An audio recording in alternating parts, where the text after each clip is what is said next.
Done. ध्यान से एक चीज को एनालाइज करना कि मैं आपको थोड़ी देर में क्या क्या बता रहा हूँ, और वो है सेगमेंट कि you are given a convex lens, focal length 10 दे रखी है, सब कुछ क्लियर है। अब यहाँ पे बोल रहा है एक real inverted highly enlarge image. तो पहले तो हम लोग एक कॉन्वेक्स लेंस बनाएंगे, ये ना कॉन्वेक्स लेंस। फोकल लेंथ 10 का मतलब वो जानबूझ के 10 हमें दे रहा है, f1 बोल दिया, ये 2f1 बोल दिया, तो अगर ये 10 है माइनस का तो ये माइनस का 20 हो गया। आपको सबको पता है ना, इस साइड सारी नेगेटिव होती है और इस साइड सारी पॉजिटिव। ये f2 हो गया और ये 2f2, 2f2 मतलब f2 का डबल ये होता है।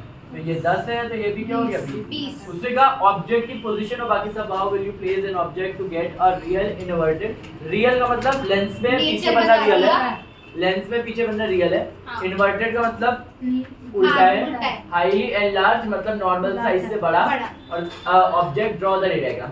अगर मैं ऑब्जेक्ट को f पे खड़ा कर दूं तो एक मिनट कलर लग जाएगा। अगर मैं ऑब्जेक्ट को थोड़ी देर के लिए इमेजिन करो, f पे खड़ा करूं, यहाँ पे खड़ा करूं, तो इसकी इमेज यहाँ बनेगी। साइज f2 and 2f2 के बीच साइज क्या होगा सेम। और अगर मैं इस ऑब्जेक्ट को f1 पे खड़ा कर दूं तो ये इनफाइनाइट चल जाएगा। तो रियल तो होगा मगर बहुत ज्यादा दूर होगा, तो इतना बनेगा नहीं।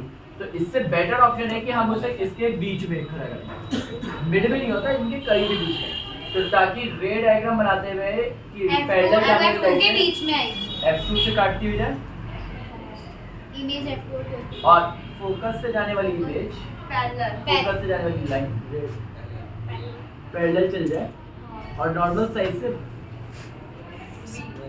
बड़ा ये है।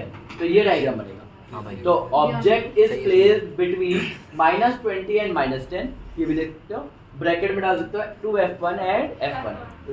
वैल्यूज इसलिए बताई क्योंकि उसने हमें वैल्यू का गेम खेला है हमसे। अगर हमसे वैल्यू का गेम खेल रहा है तो हम भी उससे रिप्लाई में वैल्यू देंगे। And the image will get beyond, यानी कि 20 सेंटीमीटर प्लस 20 के बाद बनेगी बियॉन्ड 2f2 के पीछे इमेज बनेगी। साइज बड़ा, बाकी सब कुछ तुम्हें दिख रहा है कि बने। ये डायग्राम बना दिया।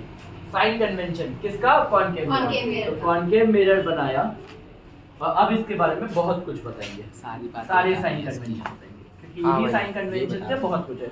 एक बात अच्छी है कि ये साइन कन्वेंशन भी हो जाएगा और आपका रिवीजन भी हो जाएगा शॉर्ट में। आप लोग एक्सिस को जानते हो बच्चों? आप सब जानते हो ये x डैश है और ये x है, ये y और ये y डैश। आप सबको पता है इससे इस साइड जाओगे तो आपको प्लस का मिलेगा, ऊपर जाओगे तो प्लस, नेगेटिव। यही इसका ओरिजिन समझ लो। यहाँ से आगे जाओगे तो ये आपको f और c मिलेगा और दोनों कैसे होंगे, इस साइड माइनस के, दोनों नेगेटिव होंगे। तो यहाँ पे फोकल लेंथ भी नेगेटिव होगी, यहाँ पे नेगेटिव होगी, वहीं पे इसके पीछे जाओगे तो पॉजिटिव होगी। अगर कोई ऑब्जेक्ट खड़ा होगा हमेशा स्ट्रेट खड़ा होगा। ऑब्जेक्ट मोस्ट ऑफ टाइम हम स्ट्रेट लेते हैं, प्रिंसिपल फोकस के ऊपर लेते हैं, प्रिंसिपल दिख रहा है, प्रिंसिपल एक्सिस के ऊपर लेते हैं, जिसकी वजह से हम उसे पॉजिटिव लेते हैं। यहाँ पे शायद एक क्वेश्चन यही है कि h को प्लस का ही क्यों लेते हैं। ये height of object is taken to be positive because object is always placed erect. Object को हमेशा रखा जाता है सीधा खड़ा, सीधा, फिर इमेज बनती है। और ऑब्जेक्ट को प्रिंसिपल एक्सिस के ऊपर भी रखा जाता है, इसलिए वो पॉजिटिव रहता है। ठीक है, अबव द प्रिंसिपल एक्सिस। इसका आंसर मैं पहले ही बता रहा हूँ।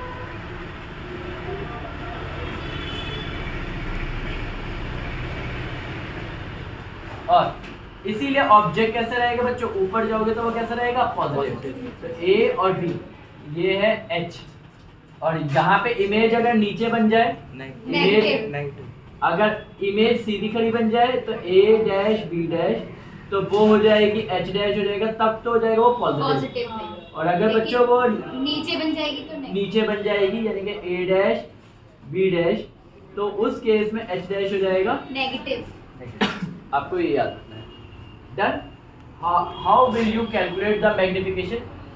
यहाँ पे मैग्निफिकेशन कैसे इंडिकेट होगी, तो मैग्निफिकेशन इंडिकेट करने के लिए मिरर है तो माइनस का v अपॉन में u, ठीक है। Distance of object, distance of image upon में डिस्टेंस ऑफ ऑब्जेक्ट। डन।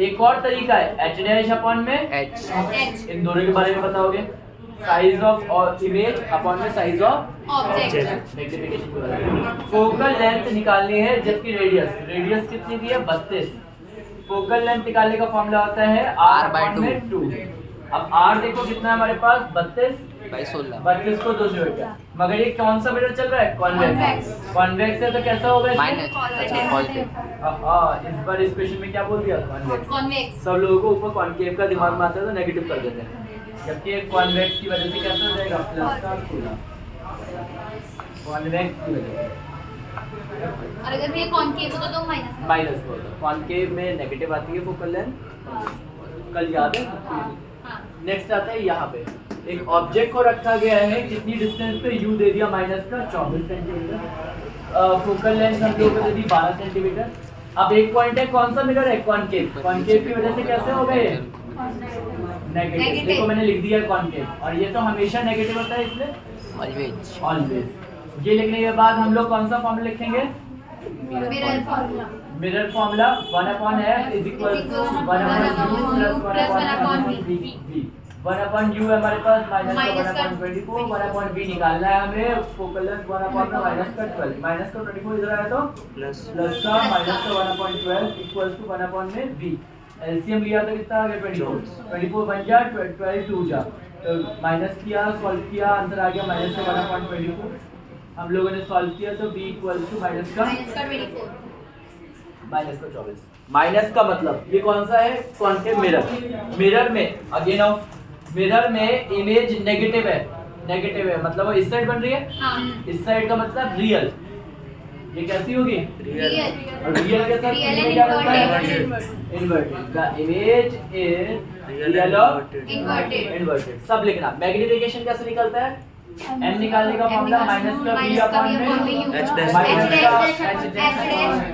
हाँ वो भी है माइनस का क्योंकि u हमने रखा है माइनस का 24 h डैश h क्यों नहीं लिया क्योंकि ना h डैश दिया ना h दिया कुछ भी नहीं दिया ना कुछ हम निकाले तो हमने माइनस से माइनस कैंसिल किया तो u 24 को 24 कैंसिल तो कितना आ गया -1 माइनस का 1 अब आपकी नेचर ऑफ रियल और इन्वर्टेड ये रही ये थर्ड पार्ट पहले ही बता दिया उधर आ गया था डन